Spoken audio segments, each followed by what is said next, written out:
Yes, hello everyone. Welcome back to WD18, the Watford fan channel. Welcome to another match preview. But it's not just a match preview. We've got a lot to talk about in today's show. Of course, we're joined by Sam and Elliot for this one. We've got so much to cover, from Deulofeu unexpectedly leaving Watford on a permanent basis to Udinese. We've got James Garner and Glenn Murray going out on loan to Nottingham Forest, or expected to go out on loan to Nottingham Forest. We've got the QPR preview. And just Watford's transfer business overall, because I think it's received a lot of criticism on social media from certain people. And I think we'll be discussing that today. Sam, first off, we'll start off with Deulofeu. I have to admit, it was very unexpected. Despite us, I think, Elliot, you pretty much summed it up. There was a slim chance he was going to come back. Slim chance. We hoped he was going to come back. But in reality, it was never going to happen. But it was just really unexpected. What was your initial reactions to the news that Deulofeu had joined Udinese on a permanent basis? Yeah, so it's a really weird one because, I never expected to see him again in a Watford shirt. I said, even if we went up, I'd be surprised if he stayed at us again.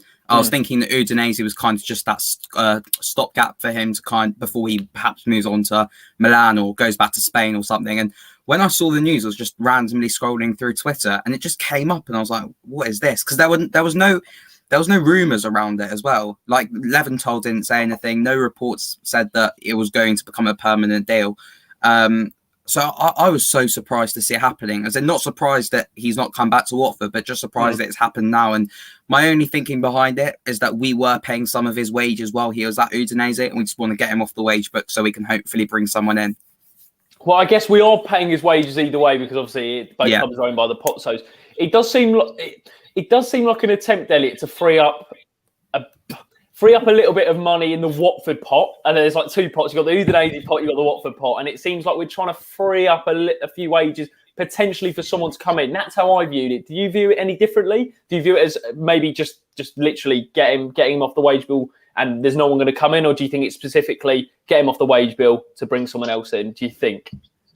If I'm honest, I have absolutely no idea. But to speculate, I don't really want to get my hopes up and say, right, that means we're going to get X million coming in, and that frees up a perfect amount of money to go and sign this player or that player. But it does feel like that's the only incentive for losing Deulofeu on a permanent. It might be just for stability for him. He might have said something to the owners where he'd gone, right, I need to know where my long-term future is. Are you going to keep me at Udinese? Are you going to try and get me to go back to Watford? So perhaps it was just getting that stability for him and his young family. So perhaps he knows now that his future is in Italy. I'm not too sure. Again, purely speculation. If it does mean that a bit of money goes to the Watford pot, then great. I've seen some people that have made quite bizarre connections to, right, okay, so we'll pay that money to Lea Saliki now. He'll come in and happy days. I'm not sure if it works quite as simply as that, but if that's the case, then great. I mean, I know very little about the whole the 8 million that's outstanding potentially from the SAR deal. But yeah, if it means that we've got a little bit of extra money coming in, even if we're not going to spend it, I guess it's always a positive, because Deulofeu was never really coming back. Yeah, it did seem like he was never going to come back, did it, Sam? I'll tell you what, it's actually a little bit sad, to be honest, to see Deulofeu go, because it was he's such a talented footballer. And as Elliot said, although we didn't expect him to come back, when it was officially confirmed, and some people did say potentially he could come back because of the connection between the two clubs. And I don't think we can rule it out completely, but it does seem unlikely. I think he signed a contract to 2024. So he's probably seeing himself there for the long term and may potentially move on to another club after that, and maybe not Watford. And it does depend if we get promoted this season. There's a lot of factors. But for you, how do you remember Gerard Deulofeu at Watford during his time at the club, Sam? Yeah, so I think it's so important that we all put on record our thanks for Jerry. He gave us, I'd say, a lot of Watford fans, particularly of our generation, would argue that the best Watford day of our lives, or perhaps the best day of our life, was that Wolves day at Wembley in the FA Cup semi-final. Certainly for me, and there's one man who made that possible, and that was Gerard Deulofeu. And not just that, but I feel like if he didn't get injured against Liverpool, then I feel like we would have stayed up. Just an interesting question, actually. We spoke about this a few weeks ago. If you could trade in that defeat against that victory against Liverpool, say we lost that game 1-0, but Deulofeu didn't get injured, would you do that swap? Yeah, for me, absolutely. Yeah, 100%. Exactly. I think having a fit Deulofeu is worth more than 3 points. And that's give us any momentum, because we lost to Crystal Palace, and then football just completely went for months. So yeah, exactly. momentum. I think even as soon as that Crystal Palace game the week after, I don't want to go off on a tangent about last season. That's in the past now, but you could kind of see there was something missing already, and we just didn't look threatening at all that day. I agree. Yeah, so it honestly one of the most talented players I've seen play for this football club from minute one against Chelsea, where he absolutely destroyed them that game when we won 4-1. Jacob, you tweeted something, the Chelsea game, the West Ham away game, Wembley, Norwich away last season, so many memories, and I've only got fond memories of Gerrard, and if we ever do play him again, I hope we give him a really, really good reception. Yeah, absolutely. Hopefully we'll get to see Deulofeu back at Vicarage Road one day. Elliot, even Sam, all the games he mentioned there, the Cardiff away hat-trick, I mean, I was there that night, and I don't think that's probably one of the best individual performances I've seen from a Watford player, to be honest with you, since I've been supporting the club. I mean, he was absolutely phenomenal that day. For you, what's maybe one moment, if you could pick out one moment during Gerard Deulofeu's time at Watford, what would it be, the best moment for you? It's difficult because it's very easy to say that it's the semi-final or Cardiff. One that's sticking out in my head, even though it wasn't particularly influential to the rest of the season, but was when he just danced around a couple of Huddersfield defenders and just hit it with so much venom and so much power that Jonas Lössl just had absolutely no chance of saving it. So that one I remember quite well because I was quite close to that, where I was in the family stand. So that one sticks out a lot, but I don't think anyone can say that the FA Cup semi-final wasn't the best Deulofeu moment in a Watford shirt, because he just single-handedly lifted the whole team, changed the game, and that goal. I think we actually disregard the second goal a lot because of how good the first goal was. But the fact that we didn't expect him to shoot. It didn't seem the right position to shoot, and he hit it, cross goal. Yeah, it was a fantastic goal, and I think sometimes people forget how good that second goal was because of how amazing the first goal was and how good that whole performance was overall. It's incredible. I was just thinking though that in big games like the FA Cup semi-final, you need those big players to kind of step up in those moments. And no matter how ridiculous that goal was, it's just the fact he gave everyone belief. It just felt like as soon as he put that ball in the net, I remember every fan behind that goal. Sorry, it's getting a bit emotional looking back at the FA Cup semi-final, like particularly not going to a game in a long time. But remember when that went in, the belief, everyone got going behind the goal. I remember Capoue and Holebas going over to the fans with their arms up when we scored, and it was just, you need those magical players to kind of set that up, and I'll forever be thankful to Deulofeu for doing that for us. Yeah, absolutely, Sam. I think that, I put a tweet out today just basically saying he's probably one of the most gifted footballers I've seen at Watford. You mentioned the Chelsea game, where I think that was one of Deulofeu's first games in a Watford shirt, where we got him on loan from Barcelona. And I remember when we actually got him in, I thought to myself, this is a massive, massive signing for Watford, I think, for him to come from Barcelona on loan and then manage to convince him to sign on a permanent basis.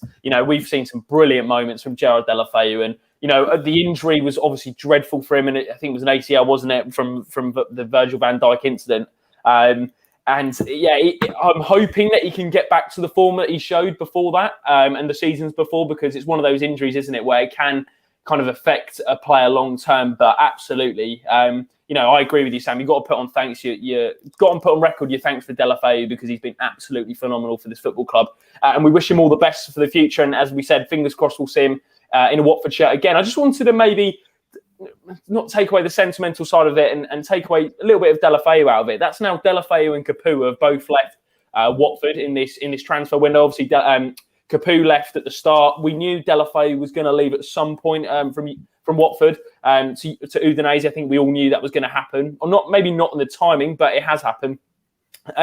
Sam, for you, is it a major concern that these two guys have left and wanted to leave? I think we need to recognise that they both wanted to leave the football club, and we haven't replaced them, despite how difficult it is in the transfer market at the moment. How much of a concern is that for you? I am massively concerned at the moment. Aside from those two deals, I just think it's so important just to take a step back now and look where we are compared to other teams in this league. So obviously we had Capoue going, which has an impact on this season now. Deulofeu going doesn't really have an impact on the team itself. But I look back on the last day of last season when we got relegated, and Scott Duxbury saying we'll do everything in our power to get Watford back in the Premier League. Any players who don't want to be here can go. Okay, fine. That explains why Capoue has gone. But the problem is we've got Premier League wages on certain players who should not be at the football club anymore, who aren't delivering anymore week in, week out. And we're not addressing those positions because we have faith that somehow they'll turn it around back to when it was back in 2014, 2015. The reality is, in my opinion, this team is not good enough to go up. If anything, we'll scrape it through the playoffs by winning 3 games 1-0. The only reason why we are where we are in the league is because our defence simply not good enough from anyone in the football club, all the way up from Scott Duxbury down to the captain, Troy Deeney. I'm not going to have a go at Cisco Munoz because I simply believe he's a puppet for the Potsos because he's not going to go and demand this, that and the other, unlike other managers such as Vladimir Ivic when he wanted the left back and Marco Silva when he wanted a striker back in the day. I look at teams such as Brentford today who got 7 goals. Ivan Toney's on 17 goals this season. I look at Swansea with Jamal Lowe, who gets goal after goal every single week. Norwich have Timu Pukki, who's perhaps not been as good this season, but he's always a threat. Even Bournemouth last night when they were losing always looked like they could get back in the game going forward. We don't have that. As soon as we were 1-0 down, it's game over. And for me, the fact that we haven't addressed the striker situation this transfer window is going to be absolutely catastrophic in the long run because Troy's not going to score penalties every week. Andre's not going to get us another 15 goals this season and we can't rely on João Pedro. So the short answer is I'm incredibly concerned.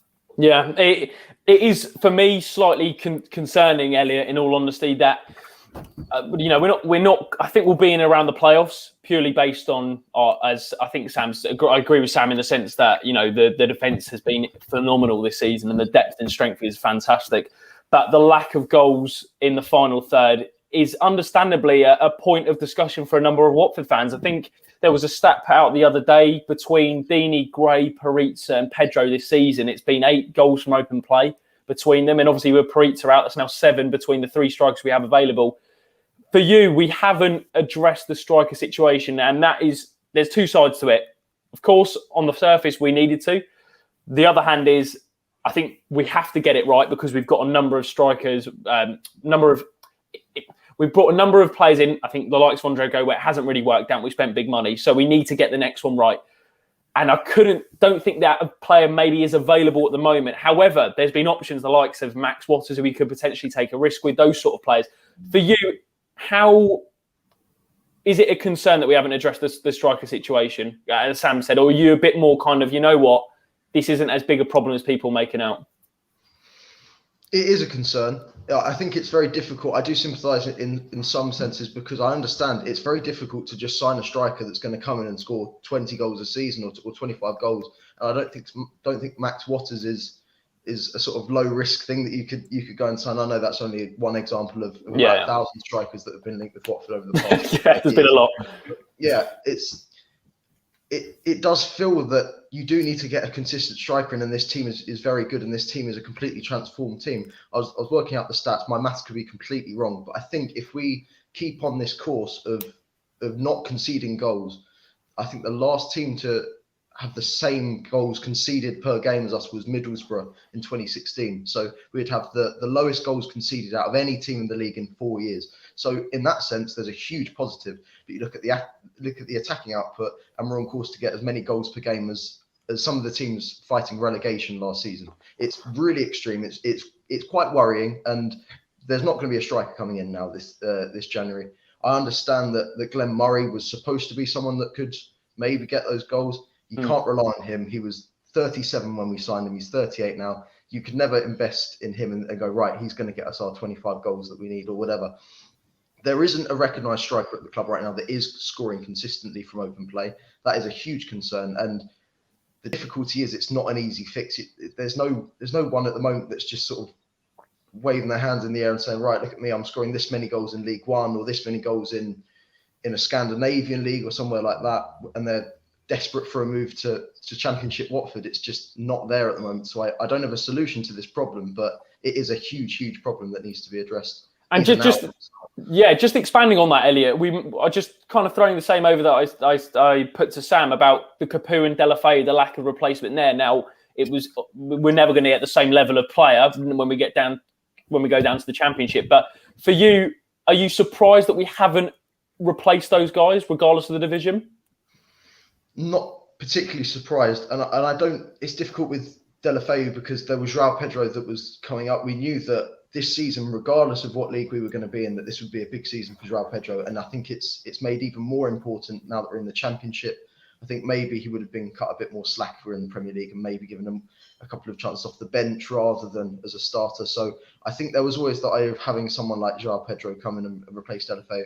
And I actually think Philip Zinckernagel is another sort of player that isn't a like-for-like replacement for Deulofeu, but he's probably as close as Championship Watford are going to get. And probably, I think he is the best replacement you could possibly find for the Championship because he did so well at Bodo Glimt in the Elite Serien. And I think that was a very shrewd buy. So if we're looking at the positives, I think we've replaced Deulofeu to the best of our ability. Capoue, it's not easy.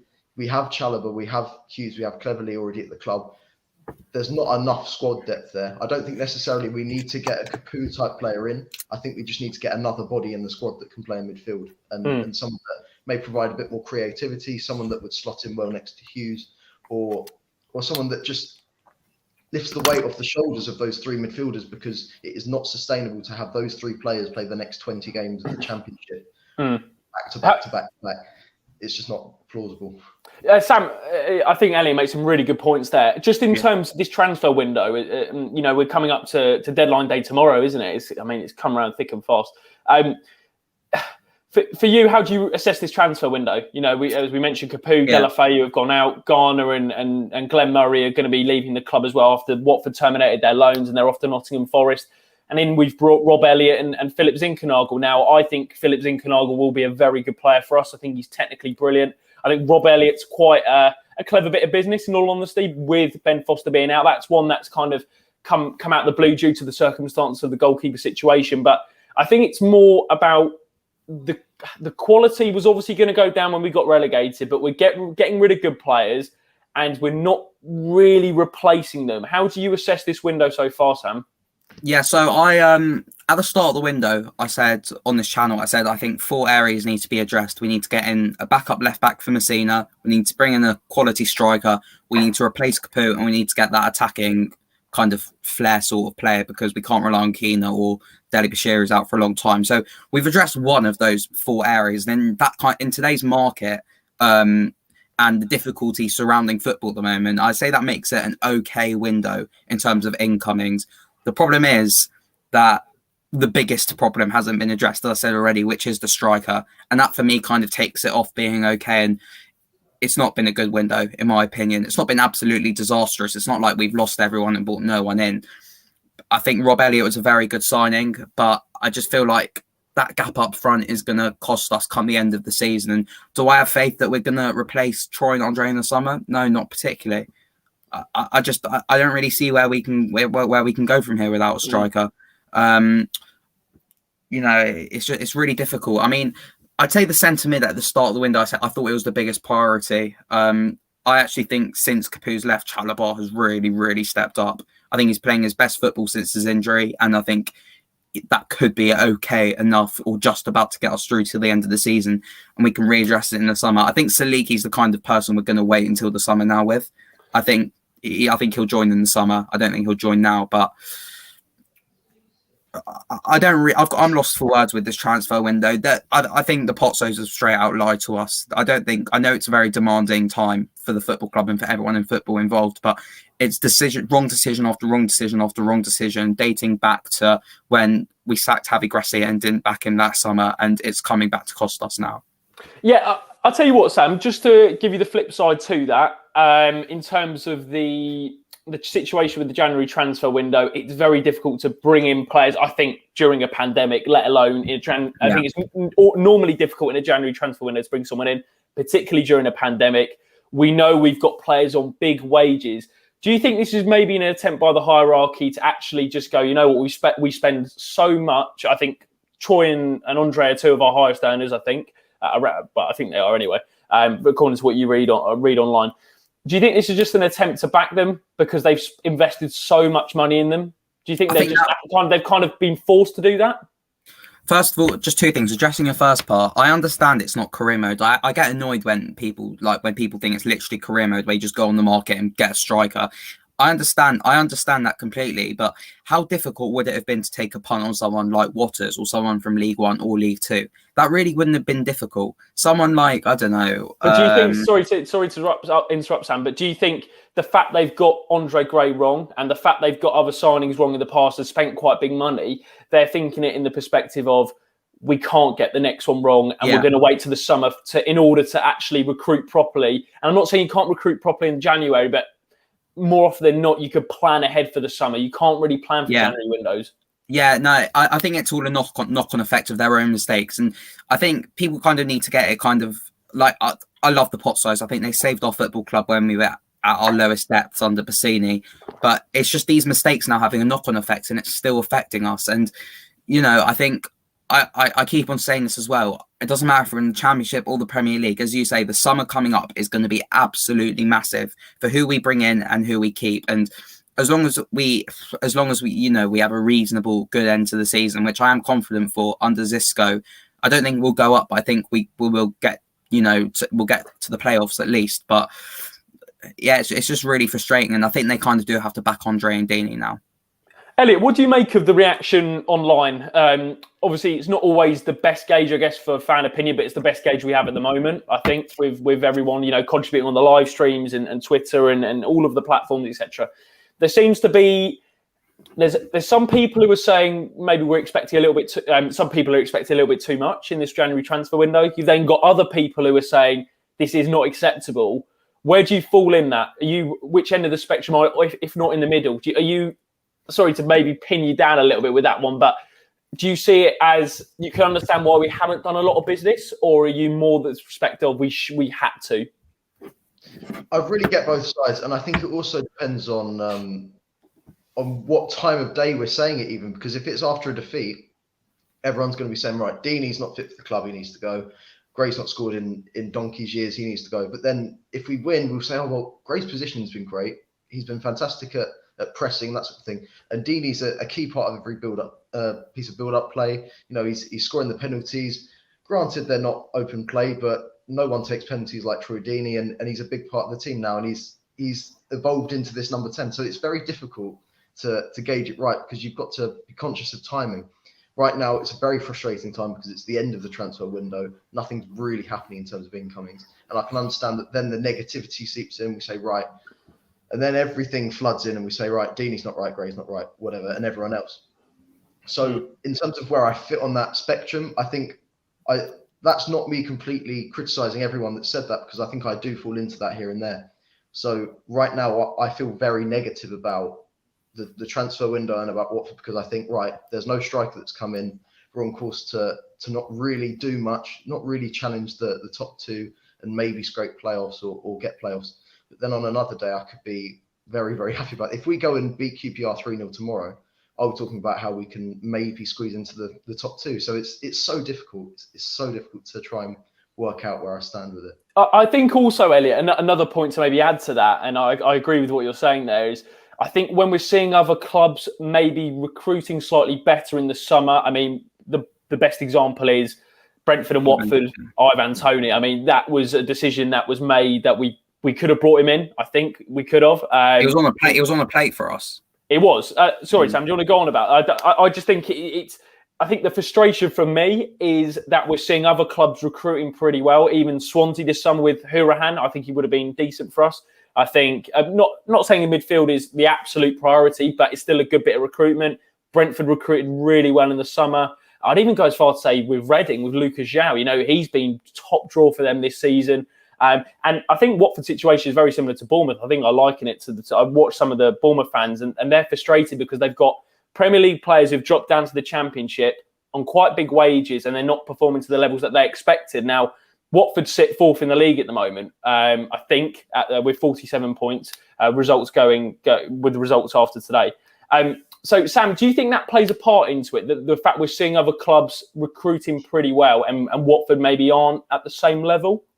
Yeah, it's frustrating. It's always going to be football, you know, where you're jealous of other teams because they get, you know, certain players. But I just feel like it's particularly now with kind of the shape of the football club and the position that we went into in the season thinking got a pretty good team here. We've got a pretty good manager in Vladimir Ivic. Obviously, the players let Ivic down, and now we've got Xisco Munoz. And I just feel like that we are a couple of players away, one player away from going up. And it's that where I look at other teams and I just look at when they go 1-0 down, there's belief that they can get back in the game. As soon as we go 1-0 down, that's it. I can't see us getting back into it. And that's where I get jealous of other teams and where I kind of wish that we kind of brought in an Ivan Toney or a Stuart Armstrong kind of thing. So, yeah, I think it is really frustrating seeing other teams do well. Well, I mean, do you know what? We need to kind of say that we're not doing badly. It's so weird how we're sat here complaining and we're fourth in the league. It's just the fact that I can't see that us sustaining this without a striker.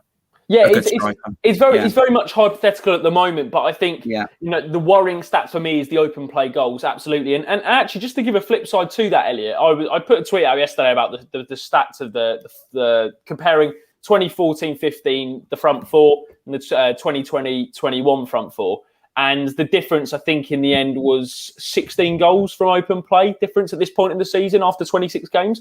And someone made quite an interesting point about. Because when you compare the two, there's obviously mitigating factors that affects the way we look at it.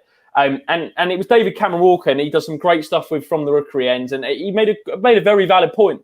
He's not saying that I'm worried to be concerned, but with 3 places better off than after 26 games in 2014-15, having also conceded 11 fewer goals. So despite us being concerned about the attacking output, the league table position actually doesn't reflect our concerns. I find this really bizarre. I don't know about you. So weird. Yeah. Elliot, go. I'm trying to. I think it's because the defense is so strong, and I think we look quite romantically at the season where we went up, and that's not to say that there were any like really clear problems, but we went through a lot of managers, and the defense was good, but it wasn't incredible, and I think. Arguably, the defence is better now than it was. Yeah, well, I think I agree. More attacking. We've conceded far less goals at this stage than we had at the same stage of the 2014-15 season. Or 2015, I can't remember seasons now. Yeah, 2014-15. Yeah. So, it's 50-50. We're a more defensive side now, despite the aim to become a more attacking outfit. That there are some other positives that we didn't necessarily have, but it's the idea of we're not playing this really attractive football where we've got Igalo, Vidra, Dini all scoring tons of goals, and instead we've got players that are not necessarily underperforming, but they're not different type of player. It's simple as that. They're not getting the goals that we had before. Yeah. So I think there's a little too much negativity at the moment, but it is justified. So it's so hard to gauge. Sam, just to throw this over to you, I'm going to maybe play devil's advocate here. Do you think this squad is just not to compare, but we've done it before, so it's obviously a good kind of gauge of how we've done it before, and do we just have to get promoted differently? Simple as that. It's not about playing free flow football. It's just about grinding the results out. If it's 1-0 to the end of the season, whether that's automatics playoffs. Surely we've just maybe got to accept now as a fan base that we're going to have to do it differently. I think there maybe is an acceptance, but we're going to have to do it with 1-0s. We're going to have to do it with being defensively great and nicking a goal because, as Elliot mentioned, the attacking output is not great. It is very poor and it's relegation fodder, really. But actually our defensive output is phenomenal. And arguably, I think our defence is better than it was in the Premier League. So is it just about doing it in a different way now? Do we just have to accept that? Yeah, but this is why I think that if we go up, it'll be through the playoffs, because I think the playoffs would be perfect for our sort of team where it's much more cagey and you're able to defend more, and it's perhaps nicking that goal, that penalty from Troy, or cleverly nicking it off the goalkeeper or something like that. And I think we have to accept that it's 2 very different seasons for multiple things. I think it's a very different championship now. Whether you want to say it's better or worse, it's a different championship. I think there's different motive around us going up now. I think last time it was like been out. I think you said this to me earlier, Jacob. Last time we were out of the Premier League for 10 years or so, and it was just being back in there with the big boys. But now it's more about going up to actually keep the football club. I don't want to go as far as saying afloat, but to keep us stable as a football club. Yeah, financially stable, I think it's fair. Yeah, financially stable. That's the motive behind going up. And if we don't go up, we could be in a lot of trouble. Obviously, I don't know how it's working out, but with the current climate of the world, it's really important that we go up. So it's different seasons because of that, and also because of the squads we've got. There's only, I think, 2 players in the squad at the moment who were there last time, which were Craig Cathcart and Troy Deeney. Are there any others? Am I missing any? No, with Gomez gone. I think that's the only 2. Yeah, no. So it's only those 2 now, and it's a very different Watford side. It's very, very different style of play, very different managers from what we had then. We were also very new with the Pozzos back then, and we were more thankful. We were giving them more leeway, room. maybe? Yeah, exactly. More room for error because they just kept us up from administration, took us straight to a playoff final with, one of those unbelievable seasons under Zola. So we were being more patient with them. But now I think there's more of a demand from fans to kind of be back. So yeah, it's a very different season, and I think we have to accept that we are going to do it differently if we are going to go up. Evening to everyone who's watching the stream. We've been live for half an hour, so thank you very much to everyone who's watching at the moment. That felt like 2 minutes. That. Yeah, it's gone quickly. We've still got a lot to cover. So if you are enjoying the live stream at the moment, then please do leave a like. And if you're watching this back, make sure to hit the like button as well, and leave your comments in the comment section as well. We'll try and get back to you. We'll have a little read through the comments now, actually, and don't forget to subscribe to the channel as well. There was one, Charlotte says, defence is all about confidence. Even with the quality defence we have now, I think we would struggle in the Prem. Can't see us scoring enough goals to get momentum going. Drew says, it's a very fair point, with the likes of Swansea, Reading and Brentford all winning games this week. Every game is crucial now. We won't get 3 points if we're not scoring goals, absolutely. I think someone said, Frankie, agree. One player who can finish will change everything for us. As you said, Sam, at this rate, our defenders will be the ones who get us up defending them 1-0 wins. I think that seems the way we're going to get promoted. Thank you to everyone who's left some really nice comments about the stream as well. Really do appreciate it. Some people said Vidra signed, and I saw that. Someone made put Watford as their name on Twitter and was like Vidra's back or something like that. Yeah, I can't remember who it was, and it looked quite realistic, to be fair. So fair play. Mick says we aren't ready to go up. If we went up, we'd come straight back down. Time now to rebuild. It does seem like we're going to try and go up at any expense, really. I think that's why they made the change, because they didn't want it to fizzle out, to be honest with you, the board. Great comment from Elliot. Evening, lads. You're definitely the next generation's answer to Lineker, Shearer and Danny Murphy. Won't say who's who. I'll tell you what, I'll be Danny Murphy because my dad's bald and there's been a hair loss. Hair loss trend in the family. So we're going to go, I'm Danny Murphy. You guys can pick between I'd rather not be Gary Lineker with the way that he views Watford. Yeah, that is true. That is true. I wouldn't mind being Micah Richards. I really like him as a pundit. Actually, I'd say I'm Roy Keane. I'm incredibly, I'm never satisfied with Watford. Never satisfied. I think I'm a bit Merson at times with. That means you can't do a score prediction, Elliot. Unfortunately, that's true. Yeah, guaranteed to get it wrong. Top lads, loving the content and work rate. Keep up. Thank you very much, Elliot. We really do appreciate it. We'll move on to a bit more transfer chat, actually. We touched on Glenn Murray and James Garner. Nottingham Forest have become Watford B team, and have taken a few of our players over the years, actually, with ex-Watford players, with Ben Watson, Pantilimon, and now ex-loanees in James Garner and Glenn Murray. I think we'll talk more about James Garner, Elliot, because we knew Glenn Murray was going to move on. It just seemed inevitable, really. Were you surprised? Well, firstly, after Xisco's press conference you attended, he basically said that he would get an opportunity, just had to be patient. And then we're just a few hours later, we're told by Adam Leventhal, arguably the most trusted Watford source, that his contract has been terminated. How do you summarise your feelings on that situation? So Watford. Go on, Elliot. It is very Watford. I'm not that surprised because I think we've been aware for a while now that the head coach although the head coach is in the loop on those sorts of things, they're not necessarily in the boardroom having a say in the meeting or anything like that. So I think maybe, and also the report seemed to suggest that it was Manchester United recalling him from the loan rather than Watford saying, right, you can have him back. So it was probably another thing of they might not have been sure that Manchester United were going to go through with having him back. And I think there's a lot to sort of unravel there as well. So I'm not too surprised that Xisco says, you could have another opportunity to James Garner for him to then go later that night. But I think it's probably the right decision for all parties, aside from the fact that now Watford lack a bit of squad depth. Yeah, I'll tell you what, another factor, Sam, is I guess the relationship with Manchester United is a little bit scarred now because of the way this loan deal hasn't worked out. And I think, I think it was pretty clear when Garner came in, he was an Ivic signing. He spoke so highly of him when he came in. This is the player we need in the midfield. I think ideally he wanted to play a 4-3-3 with Garner potentially as the player on the right or at the bottom of it, whether that was Chalobah or whatever. But he was definitely an Ivic signing. What do you make of this whole situation with Garner? It seems the managerial changes hasn't helped him. His time has been limited.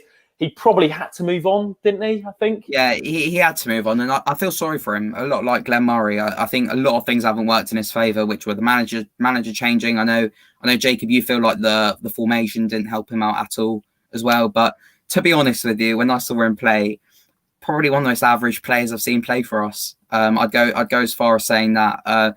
The first game back with fans in Cardiff at home, his corners that day was, I don't think one got past the first man. So while I wish him all the best in his career, and I'm sure he will go on to do some good things, because it seems Man United fans rate him really highly. I think it's right that both parties kind of part ways, and perhaps Nottingham Forest will be a better move for him. Yeah, it did seem like, we knew his game time was going to be limited as soon as Ivic went out the door. And also I personally think he struggled when we played in the midfield too. I just don't think that was his game at all. And that's not to bring up excuses. I just generally don't think he could play in the midfield too at this stage in his career. And for me, looking at from maybe an objective standpoint, I just don't think that it was the right move at this point in his career. What is he, 19 years of age? Hasn't had a first-team loan, had a few first-team minutes of Manchester United in the Cup, played a lot of under-23 football. He just looked a little bit out of his depth, Elliot. Is that probably fair? Yeah, I think it's fair. I don't think we helped him out much. I don't think we completely nurtured that talent that we've been told about by Manchester United fans and the club. I don't think he was in the right position really to of what he was used to. I think he was a little too far up. I think he would have been better suited in a slightly more defensive role. But then you've got to have someone next to him that does some of the more dirty work. So you can't really do too much to try and incorporate him into the midfield when you know that he's a season-long loan. He's not got a long-term future at the club, so you don't really want to pull out all the stops to accommodate him. And he just didn't seem the right fit. And like you say, it didn't work with the formation. Nothing seemed to work for him at Watford. I thought he was okay. I think he had a couple of games where I thought, okay, there's definitely potential there. And then other games where I thought, it's not been his night, he's gone missing. So I think it could go really well at Nottingham Forest, and I hope it does for his sake and not against Watford though.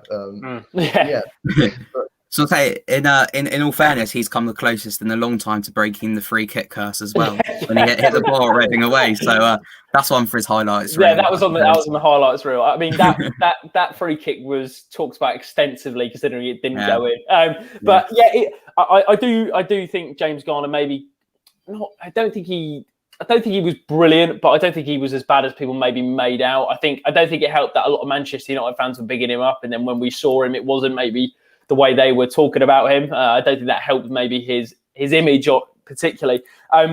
What I wanted to also mention, Sam, is about this desperation almost to bring in a central midfielder. I mean, we have been linked with probably about 7 or 8 in the past two days or so, from Leah Saliki to Henry Lansbury to Fabian Delph to Nakamba. I mean, the list goes on, absolutely loads. And someone even mentioned Dan Gosling today. So there's...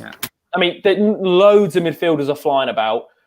Do you understand why we're that desperate for a midfielder, or do you just think this is just panic buy? It's got panic buy written all over it. It's a panic buy. I think they were kind of thinking that. That they kind of had enough with Garner in the middle to kind of just get us through to the end of the season and readdress it in the summer. Perhaps get Leah Saliki in the summer. And I kind of feel like Garner was going to stay until. I genuinely think the tipping point was when he was about to come on against Stoke last week and he was told to sit down. I think at that point we all I said to you straight away, I was like, they're going to terminate this loan. That wasn't a good look, was it? It wasn't a good look. I think we all knew at that point that it was going to end there. And I think at that point, the Pozzos, they've left it so late now, whether that's their fault or not, the fact that United have called Garner back so late that they have to now just get in pretty much whoever. And I think it will just be to fill in the numbers, which is why we're looking at how old, like a 35-year-old Dan Gosling. He's 30, but I mean, the midfielders that are being talked about are around 30-ish, which for me frustrates me because it's a very short-term fix for what has been a long-term problem at Watford. I think the ageing players. See, I look at a comment over here, and this is what I'm saying earlier, where while I understand it's difficult perhaps to get abroad players, someone here mentions Cora Hurahan. Why couldn't we have got him on loan? Like I understand it's so much. We more were complicated. interested. We were interested. Yeah, we were interested, but why? He's done amazing. He's played 3 games at Swansea. He's on 3 goals already, I think. I just don't get why we just didn't go in for him. I make it sound like it's so much easier said than done. Perhaps Hurahan didn't want to come, but it's those sorts of moves that we should have been looking at the start of the window rather than leaving it for 2 days to go when we're now looking at free agents. We're looking at players who aren't in contentions at football clubs and ultimately players that aren't going to upgrade anything in this squad. Elliot, what do you make of the links in the past couple of days? Is it just surprising for you how many midfielders we've been linked with? It's not really a surprise. I think we've probably just made inquiries here and there and sort of had a look about and thought, well, you know what, we've got one less midfielder. We might as well ask a couple of questions here and there, and maybe the journalists or different newspapers have run with it a bit more than because it's kind of agent talk. Exactly. I think it's all just. I think it's been overplayed, and in actual fact, Watford probably have a couple of midfielders that they've got their eye on. I think we'll see more of it tomorrow.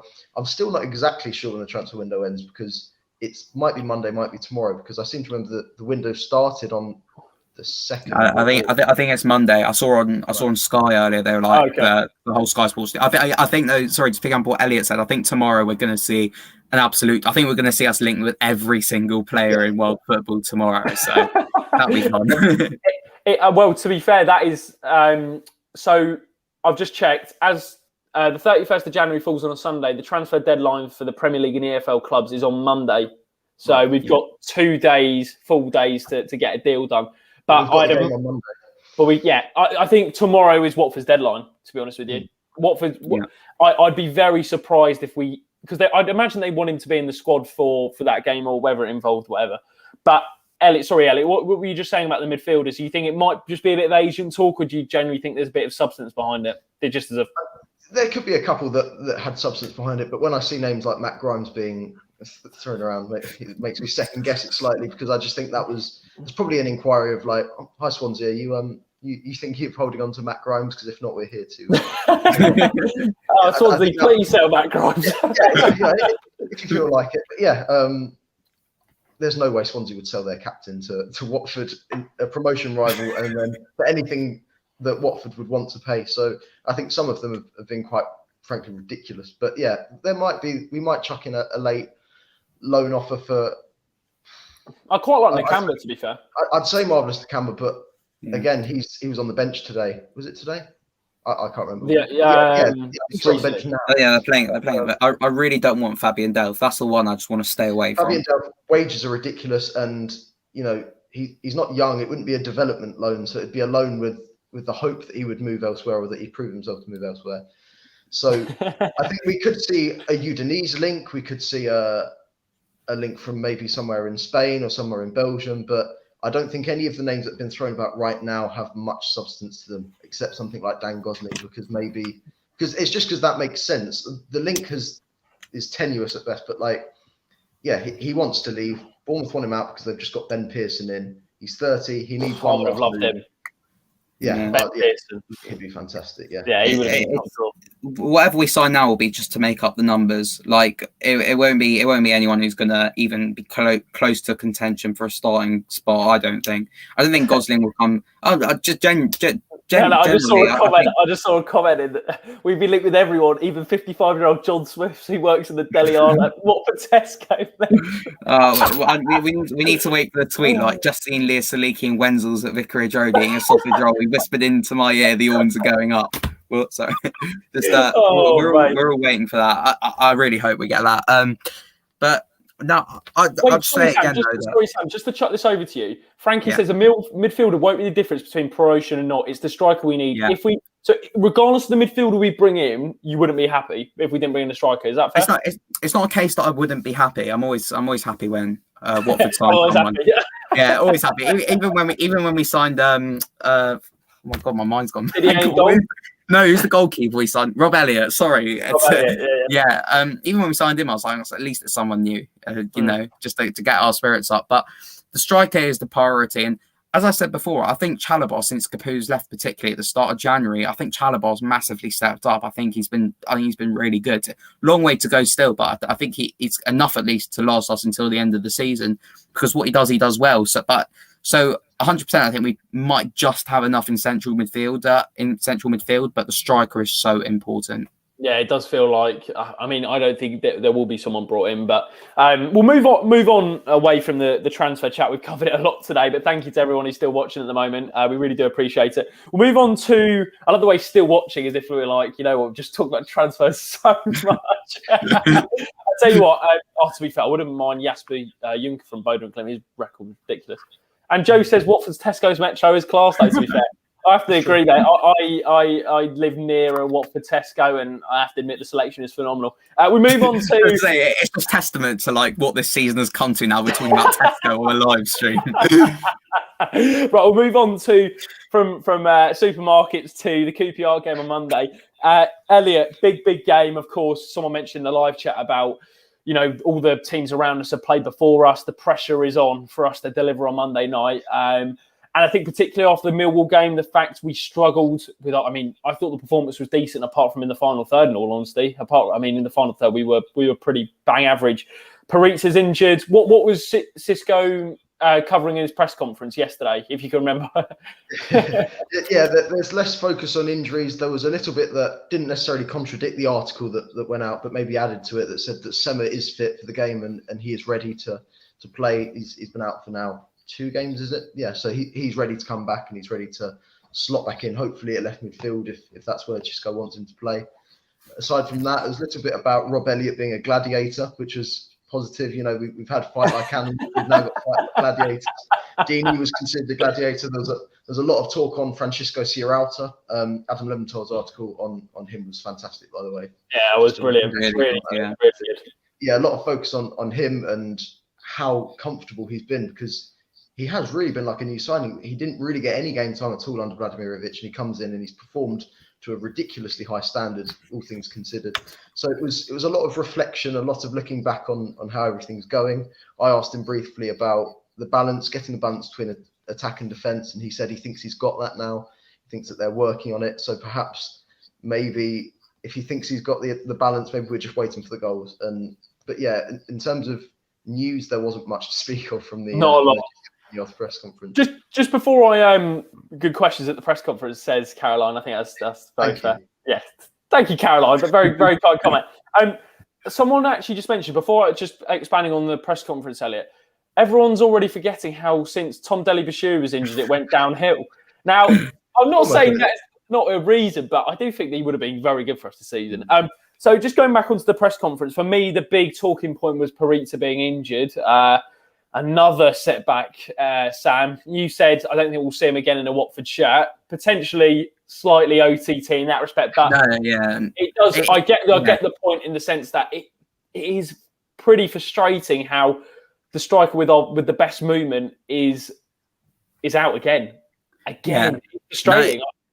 What I more meant like that is that sort of player who are just going to be injured all season, and then we'll ship him off to the Belgian second division in the summer. So it's that sort of player, and it's frustrating because while Paritz doesn't have the best goal record, it's just another roll of the dice with a different striker. And to be honest, what we've got up front now, anything is better. I've been a fair critic of Isaac's success, but when he's back, I'm really looking forward to hopefully seeing him have a go, because again, he can't do much worse. Would you bring in João Pedro for Gray, Elliot, on Monday? Yeah. Gray's played quite a lot. Even if you take away form and everything like that, if you just took it away as a rotation thing, I think it's worth it. I think João Pedro needs to start as well. If we're framing it as a João Pedro question, he's been out of the starting lineup and he deserves to start. He's played well enough to start. He's still young and he's one of the leading performers in the team. So, we need to bring him back. And then I think there needs to be a bit more competitiveness. I think the players need to know that if they don't quite perform to the highest standard, they will be dropped, and there are other players that can come in. And I think that's the sign of a successful championship team, when you've got players that can come in as soon as another is underperforming or hasn't quite got it right one week. So I think putting João Pedro in there maybe says to Gray and says to the attack, right, I'm not afraid to change things. If something like this works, I will go with this. Similarly to the defence, because Searauter and William Troost-Ekong have been the centre backs now for quite a while. So I think that probably says to the whole defence, right, I'm not afraid to keep it how it is if it's working. So maybe that's the case going forward as well. If João Pedro performs, he's now the striker, and you have to perform to that level to overtake him in the squad. I'll tell you what, before we wrap up, if there's anyone's got any questions, we're going to do maybe a quick fire questions from the live chat. I've already seen someone, what's your favourite meal deal? I do apologise for bringing up the supermarket chat. If you've got any questions for Elliot and Sam, then chuck them in the comments. We'll have 5 more minutes and we'll chuck a few of your questions over. If you don't have any, no problem. We can save it for another time. Sam, straight up, how big is Monday? I think every game at the moment is huge. Yeah. But I do feel like this is. We said the last few games, we've won at the last 4, won 3, drawn 1. It does feel like the next couple of games will basically define where we're going to be come the end of the season. Is that a fair comment? Yeah, 100%. I think it's an absolute must-win. I don't want to go on saying now that it's the biggest game of the season, because I feel like every week now we're going to be saying it's the biggest one so far, particularly after we're playing after everyone now. The only team in the top 6 who dropped points was Bournemouth. So it's so important because also teams still have games in hand around us, and obviously it's all mathematically complicated, but it's so important that we at least, stay kind of in line with that, with everyone else's results. And again, I don't want to look too far into the future as I did in the last live, but our run in at the end is so difficult, and it's these sorts of games now that we have to be winning. So I'm going to say it's absolutely huge. And Elliot, just focusing on, just before we get into some of your questions, we've got loads rolling in. Thank you very much to everyone who's got in the chat. How much do we read into the reverse fixture, the 1-1 draw at Loftus Road? Because I think Watford played pretty poorly. Well, first half they played pretty well. I thought they did well, but the second half, the drop off was. I mean, that summed up Vladimir Ivic's team. One half was great, the other half was pretty poor. Do we read much into that, despite it being under a different manager? Do you think? I think there's a lot to learn from it. We knew that City, because we did just sit back against them in the second half, and that's where we got caught out. I don't think there's necessarily a risk of that under Xisco Munoz. I think even when we're ahead, there seems to be attack mentality, well, mainly from the attacking players rather than them dropping back like Deeney perhaps did in that game. Yeah. I think we went 1-0 up very early, didn't we, in that game? And then it was sort of on the back foot for the rest of the game. So, yeah, I think although there are aspects of that game that we need to learn from, ultimately, it's not the same Watford side, and I don't think we'd set ourselves up in the same way tactically as we did against QPR. So there's perhaps not a risk of that sort of game happening again. Okay, yeah, no, I think that's fair. Right, we'll move on to some quick fire questions. We'll fire a few of these over to Sam and Elliot. And before we do get into that, make sure you do follow Sam and Elliot on their Twitter handles. Just there, very active at the moment, obviously with the transfer window coming to an end. So a lot of opinions, a lot of Watford opinions, and a lot of good Watford content. So make sure you go and give those guys a follow as well. Okay, Sam, quick fire, really quick as possible. Amelia says, who is a must start for Monday? Maybe 3 players who have to start. João Pedro, Zinkernagel, Will Hughes. Okay, next question. Score predictions. Elliot. Ooh. Oh, that's stumped me. 1-0 Watford. 1-0 Watford, Sam? Yeah. 1-0 Watford. 1-0 Watford. Joe's gone 2-1 Watford. Another question from Amelia. I'll chuck this one over to you, Elliot. Where do you think we'll finish this at the end of the season? Difficult, but if you were going to... Actually, I think it's a good point. You can look back on it and go, where you're right, where you're wrong. Where do you think Watford will finish? It's going to be really boring, but I'm going to say 4th. I think I'm not going to say we'll stay 4th for the rest of the season, but I think we'll go up and down and we'll sort of settle at 4th. Because I think the 3 teams above are going to sort of run away with it now. And then I think we're still better than Reading and Bournemouth, and they're having quite turbulent form. So yeah, 4th. I think we're about the 4th best team in the league. Okay, next question, Sam. Do you think Foster will come straight in for Batman when he's fit again? Yes. Do I want that to happen? No. Foster or Backman, Elliot? I'm loving this. This is so good. Foster or Backman? It's Backman's to lose now. I'll be diplomatic. It's Backman's spot to lose now, so Backman.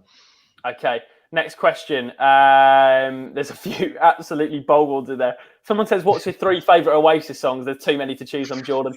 Next one is, I've got one for you, Jacob. I've got one for you. I've got one for both of you.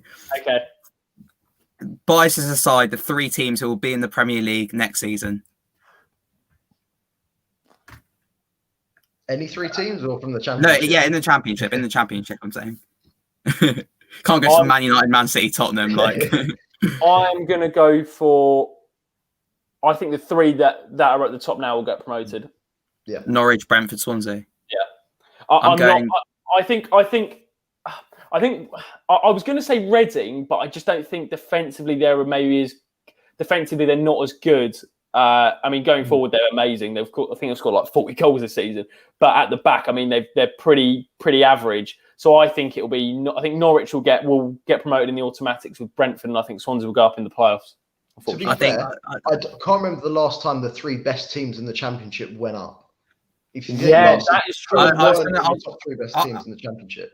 I was going to say, Jacob, though, that I don't think it would be Swansea because we normally see, I mean, we've seen it with us firsthand that normally that team who's pushing in on second throughout the whole season and they don't get it and they have to go through the playoffs. I'm going to go Norwich to win the league. I'm going to go Swansea to come second. And then I think Bournemouth will win the playoffs. Wow. You don't think Brentford will go up? I don't think they'll go up. I think, again, I think they'll come in the playoffs and I think it will hurt too much again. You reckon? Fair enough. And also, because I mean they're in unbelievable form now, but I'd say when they do have a setback, which is inevitable at some point, if they bounce back well from that, I'll say that they will come second. But it's all about that bounce back.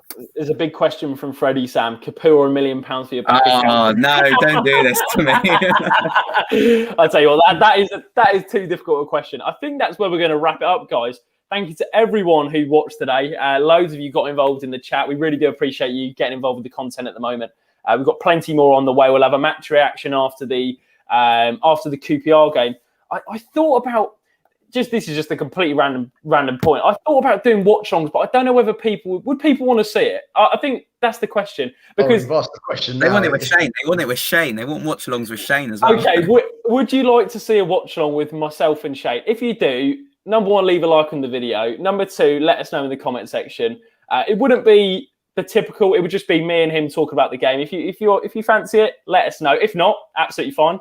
But yeah, thank you very much for watching the match preview, guys. We really do appreciate you getting involved with the content, and make sure you check out our videos ahead of the QPR game.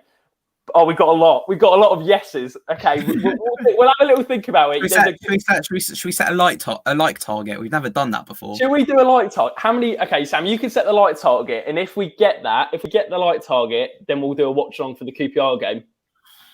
I'm trying to think. Can't be too big, by the way, not 1,000. 150 likes.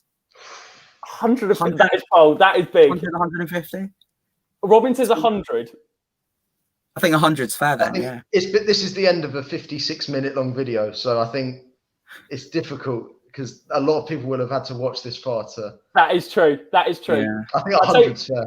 I think if you're watching this and we get it to 100 likes, we will do a watch along with Shano, or a watch along in general if he's not available. We'll do a watch along. That is done. 100 likes and we do one. Thank you very much to everyone who watched today. Make sure you do leave a like on the video if you enjoyed and want to see another watch along. Don't forget to subscribe to WD18. There's 52 of you watching right now. Get involved in the likes if you want to see it. Turn on your post notifications. Follow Sam and Elliot on their Twitter, as you can see the handle just below them. And we'll see you very, very soon. Cheers, guys.